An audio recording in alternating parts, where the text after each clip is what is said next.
আসসালামু আলাইকুম। সবাইকে আজকের ক্লাসে স্বাগতম।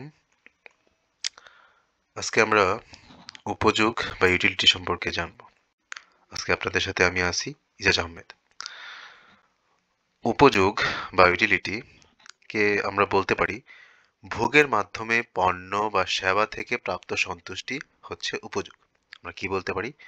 ভোগের মাধ্যমে পণ্য বা সেবা থেকে প্রাপ্ত সন্তুষ্টিকে উপযোগ বলা হয়।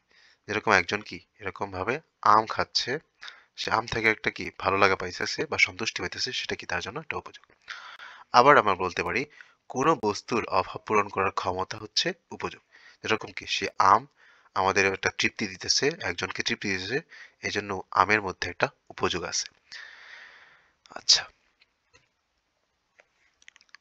তার পরবর্তীতে উপযোগের যদি আমরা সংজ্ঞা দিই, তো উপযোগের সংজ্ঞা আমরা এভাবে দিতে পারি: উপযোগ হলো ভোগের মাধ্যমে কোনো পণ্য বা সেবা থেকে প্রাপ্ত সন্তুষ্টি বা তৃপ্তি। কি বলা হলো? উপযোগ হলো ভোগের মাধ্যমে কোনো পণ্য বা সেবা থেকে প্রাপ্ত সন্তুষ্টি বা তৃপ্তি। আচ্ছা, আরেকটা জিনিস যদি আমরা বলতে চাই, উপযোগ ভোক্তার মনস্তাত্ত্বিক অনুভূতির উপর ভিত্তি করে কি পরিবর্তিত হয়। উপযোগ ভোক্তার মনস্তাত্ত্বিক অনুভূতির উপর ভিত্তি করে পরিবর্তিত হয়। আচ্ছা, এখন যদি আমরা একটা উদাহরণ দিই, আমরা এখানে তিনটা উদাহরণ দেখতে পারতেছি। তো প্রথম যে উদাহরণ, সেটা হচ্ছে ঠান্ডা পানীয়। গরম দিনে যখন ঠান্ডা পানীয় পান করা হয়, তা তৃষ্ণা মেটানোর কারণে তৃপ্তি বা উপযোগ দেয়। যখন আমরা গরমকালে দেখা যায় কি আমাদের ঠান্ডা পানীয় যেরকম আছে, কোমল পানীয়, স্প্রাইট বা বিভিন্ন ধরনের যে পানীয় আছে, সেটা কি আমাদের চাহিদা বেড়ে যায়। তাহলে ঠান্ডা পানি বা গরম পানি, ঠান্ডা গরম দিনে আমরা ঠান্ডা যে পানি সেটা পান করে যে তৃষ্ণা মেটাই, সেই কারণে যে তৃপ্তি পাই, সেটাও কি একটা উপযোগ। দ্বিতীয় হচ্ছে বই পড়া। একজন ছাত্র যখন কি নতুন জ্ঞান অর্জন করে বা তখন যে বই পড়ে তার শিক্ষার জন্য প্রয়োজনীয়তা পূর্ণ করে এবং সেটাকে একটা উপযোগ সৃষ্টি করে। শুধু যে আমি পানি বা কোনো কিছু খাইয়াই শুধু আমার উপযোগ পাবো এরকম না। আমি বই পড়ে এরকম ভাবে আমার উপযোগ পাইতে পারি, বা কোনো একটা ভিডিও দেখে আমি কি উপযোগ পাইতে পারি, বা কোনো একটা খেলা খেলে কি সেখান থেকে আমি উপযোগ পেতে পারি। আচ্ছা, তৃতীয় যে উদাহরণ, সেটা হচ্ছে কম্বল।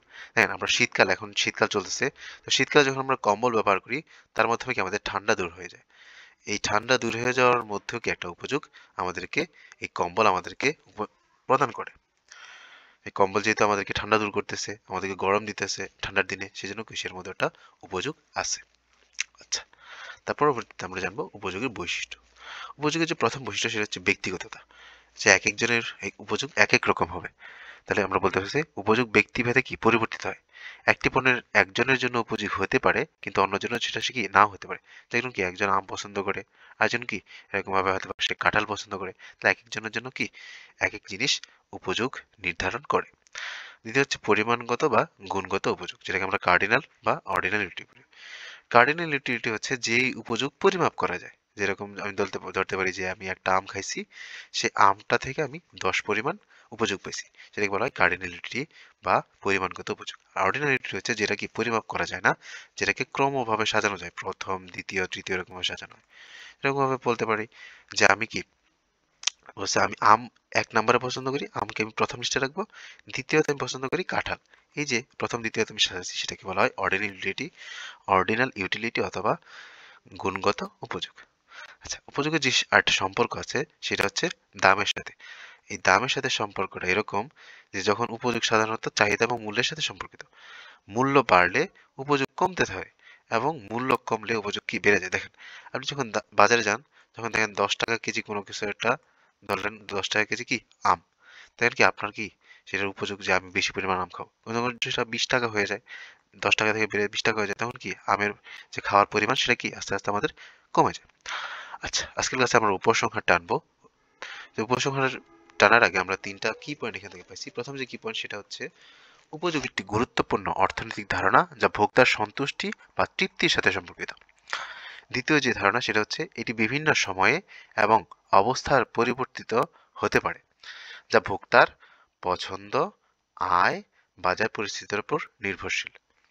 এবং তৃতীয় যে পয়েন্ট পাইছি, ঐতিহাসিকভাবে উপযোগের ধারণা বিকশিত হয়েছে এবং এখন এটি আধুনিক অর্থনীতিতে একটি গুরুত্বপূর্ণ ভূমিকা পালন করছে। তো এই ছিল আজকের ক্লাস। ধন্যবাদ সবাইকে, থ্যাংক ইউ। আবার দেখা হবে। আসসালামু আলাইকুম ওয়া রাহমাতুল্লাহি ওয়া বারাকাতুহু।